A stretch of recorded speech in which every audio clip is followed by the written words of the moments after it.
Hello everyone, good morning. এখন বাজে সকাল 9 AM।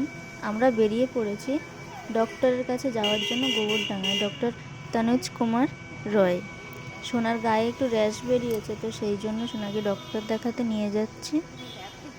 সোনা তো ভাবছে আমরা ডান্স করতে করতে যাচ্ছিটা কোথায়। এই টোটোর ডেকোরেশনটা খুব সুন্দর লাগছে, নেচারের কথা ভেবেই হয়তো করা হয়েছে, আবার লেখাও আছে গাছ লাগান প্রাণ বাঁচান।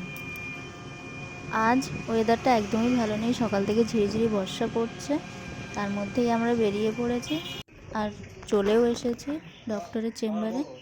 এসে তো দেখি অনেক লোকজন, প্রেসক্রিপশান জমা দিয়ে আমি উপরে উঠছি। এই সিঁড়িটা এত উঁচু, দেখেই ভয় লাগে। সোনার ঠাম্মাম তো আগেই উঠে বসে পড়েছে, সোনাকে নিয়ে গল্প করছে। আমি তো উঠতেই পারছিলাম না, কোনো রকমে উঠে উপরে আসলাম, মনে হচ্ছিল আমি পড়েই যাব। আর সোনা তো টোটোতে আস্তে আস্তে ঘুমিয়ে পড়েছে, এখনও ঘুমিয়ে আছে। সোনাকে আজ আমি দুটি ঝুঁটি বেঁধে দিয়েছি। জানি এখন বাচ্চাদের চুল এভাবে বাঁধতে নেই, তবু দিয়েছি, কারণ চুলটা একটু সামনে বড় হয়ে গিয়েছে আর চোখের চলে আসছে, তাই জন্য দিয়েছি। আর এখানে সোনা ঘুম থেকে উঠে ভাবছে আমি এটা কোথায় চলে আসলাম, এটা তো আমার বাড়ি নয়। আর সব কিছু কীভাবে দেখছে, ছোট ছোট বাচ্চা আছে তাদেরকেও দেখছে। যাই হোক, এবার হয়তো আমাদেরকে ভিতরে ডাকবে, দেখি ডক্টর কি বলে। সোনা তো খুবই কষ্ট পাচ্ছে, এই জন্য অস্বস্তি বোধ করছে।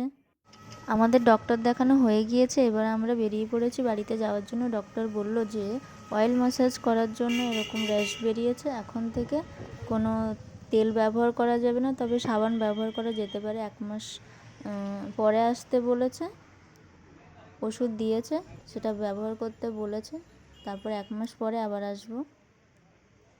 সন্তান যদি অসুস্থ থাকে তাহলে বাড়ির কেউই খুশিতে থাকতে পারে না। সোনা তো খুবই ছোট, তো বলতে পারে না যে কি অসুবিধা হচ্ছে।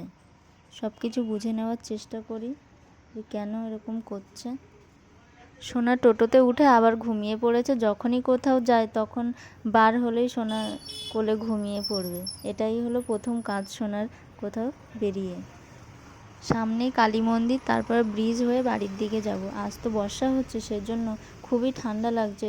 বুঝতে তো পারিনি যে রাস্তায় বার হয়ে এরকম ঠান্ডা লাগবে, কিন্তু সোনাকে ঢেকে নিয়েছি, সোনাকে একটুও ঠান্ডা লাগানো যাবে না। সোনার ঠাম্মাম তো বলছে আমি তো কাঁপতে শুরু করেছি। এই যে এবার যাচ্ছি গোবরডাঙ্গার ডান্সিং ব্রিজের দিকে। না না, এর নাম কিন্তু ডান্সিং ব্রিজ নয়, আমি দিয়েছি নামটা, কারণ এই ব্রিজের উপর দিয়ে যখনই যাই তখনই মনে হয় ব্রিজটা দুলছে, তাই জন্য এর নাম দিয়েছি ডান্সিং ব্রিজ। সোনার পাপার সাথে মাঝে মাঝে এখানে ফুচকা খেতে আসি, আর যখনই দাঁড়িয়ে থাকি তখনই মনে হয় ব্রিজটা নড়ছে, সেই জন্য বললাম।